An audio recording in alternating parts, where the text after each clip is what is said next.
All right, welcome back to the AI Research Roundup. I'm your host, Alex. Okay, so this post by OpenAI introduces their newest reasoning models, o3 and o4-mini. Well, the big news here is full ChatGPT tool access, letting these models use tools like web search, Python, and image analysis to solve complex problems. o3 is touted as their most powerful reasoning model yet, and o4-mini is a smaller, faster, and more cost-effective option. Both are apparently showing some really impressive benchmark results.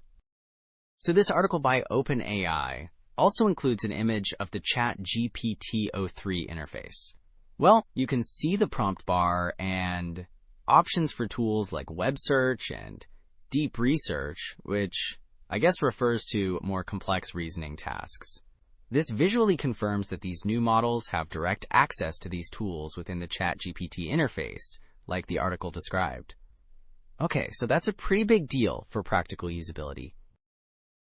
Okay, so this figure from the OpenAI article shows the performance of o1, o3, and o4-mini on various visual reasoning tasks. We see MMMU, a college-level visual problem-solving benchmark, MathVista for visual math reasoning, and Charpart-Dur reasoning, which tests scientific figure interpretation.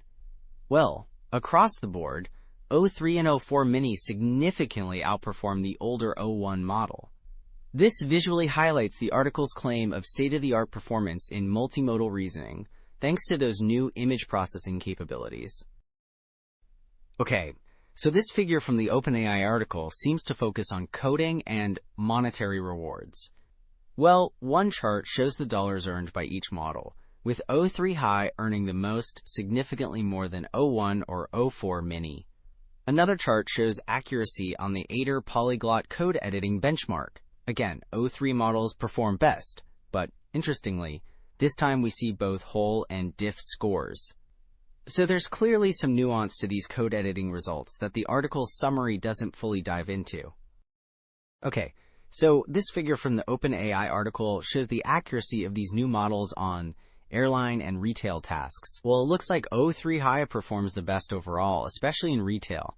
Alright, and o4-mini High is pretty competitive, but interestingly, o3-mini High struggles with the airline tasks. This supports the article's claim of o3 being the most powerful, but also shows o4-mini's strengths in specific domains.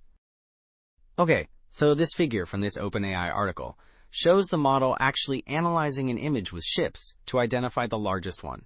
Well, it's pretty cool. The model reasons through the process, initially missing the ships, then zooming in and identifying the red-hulled tanker as the largest.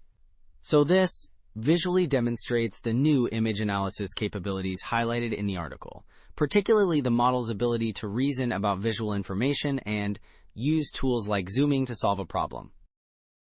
Okay, so this figure from page 13 shows the performance of o3-mini and o4-mini on the AME 2025 benchmark without tools, plotted against estimated inference cost. Well, o4-mini consistently outperforms o3-mini at all cost levels.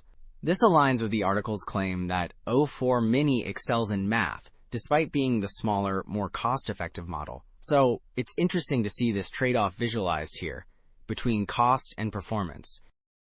Okay, so this figure from page 14 of this OpenAI article shows GPQA performance, without tools, at different reasoning effort levels, low, medium, and high, while o4-mini consistently outperforms o3-mini across all levels.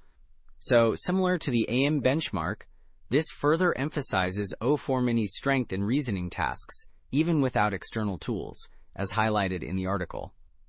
And it looks like higher reasoning effort generally leads to better performance for both models. Okay, so this table from page 15 of this OpenAI article shows AME 2025 performance, again without tools, but this time plotted against inference cost and at different reasoning effort levels, low, medium, and high, while o3 significantly outperforms o1 at all levels, while also being cheaper. So this supports the more compute equals better performance trend mentioned in the article summary, but it also highlights the cost effectiveness of the newer o3 model. Okay, so this figure on page 16 of this OpenAI article shows GPQA performance, again without tools, and plotted against inference cost, similar to some previous figures. But this time, it focuses on O1 and O3 at different reasoning effort levels, low, medium, and high, while O3 consistently outperforms O1 at all cost and effort levels, supporting the article's more compute equals better performance claim. So we're seeing a consistent trend here across multiple benchmarks. All right, so this final section of this OpenAI article summarizes the key advancements of these new O3 and O4-mini models. Well, the main takeaway is their enhanced reasoning capabilities, particularly with tool use, leading to significant performance improvements and more useful responses. So, thanks for joining me for this AI Research Roundup on OpenAI's latest models. Until next time.